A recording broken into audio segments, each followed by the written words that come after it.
জায়গাতে সেই subscribe count hide নামের একটি অপশন ছিল। সো এখন দেখা যাচ্ছে যে এখানে কোনো অপশানটি নেই, ইউটিউব থেকে এই অপশানটি তুলে দেওয়া হয়েছে। সো ঘাবড়ানোর কিছু নেই।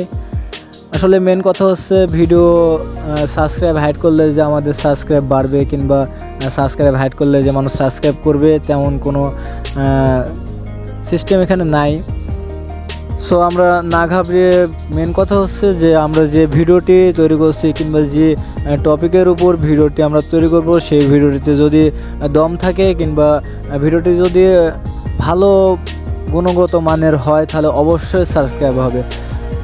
যেমন যে কোনো ভিডিও যদি আমরা অনেক সুন্দরভাবে তৈরি করতে পারি, ভয়েসটা সুন্দরভাবে দিতে পারি, গ্রাফিক্সটা সুন্দরভাবে দিতে পারি, তাহলে আমাদের সাবস্ক্রাইব অটোমেটিকলি হবে।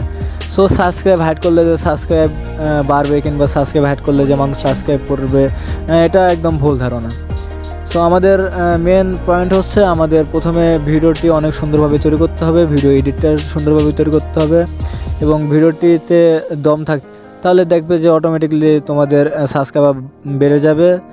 সো এটা নিয়ে অতটা টেনশন করার কোনো কারণ নাই।